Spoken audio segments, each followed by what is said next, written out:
All right, Uma Fight Camp. Here's a question. This question I'm surprised I haven't answered in the past. I might have hit on it in the past. I doubt very much if I've just ignored it after 470 videos, I believe. But it is, what makes a good teacher? What makes a good teacher? So I wrote down some things that I think makes a good teacher. Not necessarily in this order. And I'm going to explain what I think makes a good teacher. Okay? Again, this is from my personal experience. One, does the curriculum evolve? Does the curriculum evolve? All right? Now, keep in mind, I'm talking about from claiming you're teaching someone's self-defense, right? Or self-protection. The way people are attacking people today, for example, a knockout game, right? People still do it, but for a time, that was it was a rash of people running around, kids running around, playing a knockout game, seeing if they can knock someone out, all right, with one shot, you know, sucker punching them, all right? So your training then, did it match that? Did it match the fact? Did it understand or assimilate that those things were happening into the training? Today there's a lot of slashings going on. A lot in the UK, a lot in the US, a lot of slashings going on, all right?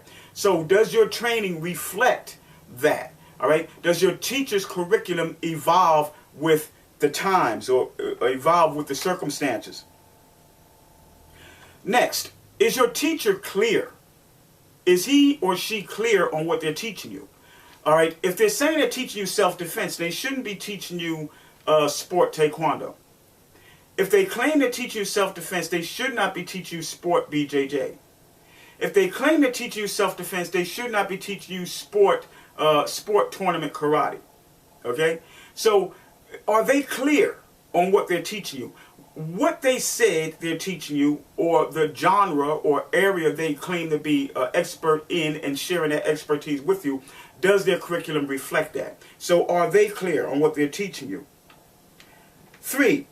Are you improving in some way after every class? Okay? I have a student by the name of Muhammad. Not a very big guy. He's about 150 pounds, 145 pounds actually, with quarters in his pocket, and about 5'8". Every day he leaves the school, he tells me, I feel so much more confident. I feel so much more confident. I feel so much more confident. And that's one of my aims. So, when you leave the school, do you feel like you're improving after every class? Even if you're going through the same technique. I'm not necessarily talking about learning new techniques. I don't believe in learning new techniques before a technique is ready to be learned, or before the technique before that is actually perfected. I personally believe when it comes down to self-protection, because of how the brain works, the smaller amount of techniques that you have, the more likely it is to work for you. Just like if you go into a place where they have a whole lot of boxes, a whole lot of choices in cereal, it takes you longer to get the box or get the brand that you thought you wanted, right? Because there's new boxes and there's just a whole lot of choices. So again, are you improving after every class? So even if you were doing the same technique in 4 classes, all right, in 4 classes in a row, do you have a better understanding of those techniques every time you leave? Okay? Next. Pound for pound. Now we're getting to more of the meat, right? Pound for pound. Your teacher should have a pound for pound standing in your mind.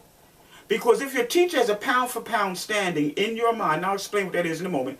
If your teacher has a pound for pound standing in your mind, then they have a better chance, they have a better chance on getting your attention.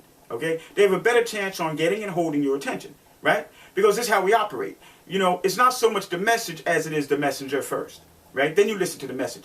So the bottom line is, are they pound for pound in your mind something that you admire? In other words, when you look at that teacher, no matter how old that teacher is, right?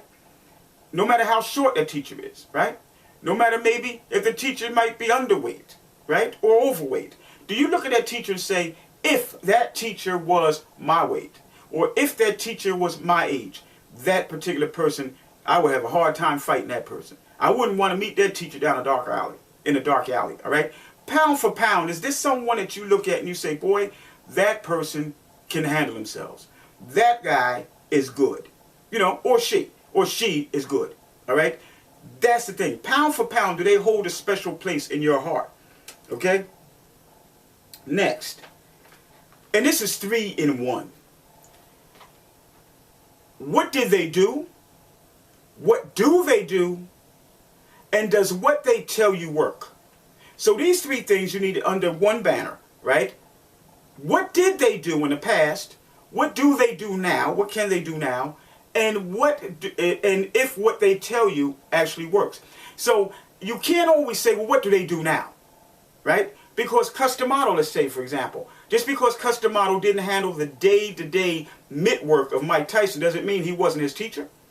No, he was his teacher, right? So you can't look and say that it's always what an instructor can do right now. But what did the instructor do in the past? In their prime, what could they do, right? So you also have, what did they do in the past? What do they do now if they're able-bodied? And if what they tell you works. If they give you strategy, does it work? Is their knowledge manifested in your progress? Is their knowledge manifested in your victories? Is their knowledge manifested in your survival in case of a street situation? All right? So what did they do? What do they do? And whether or not what they tell you works. Next. A teacher should be able to tell you why. Not just how, but why.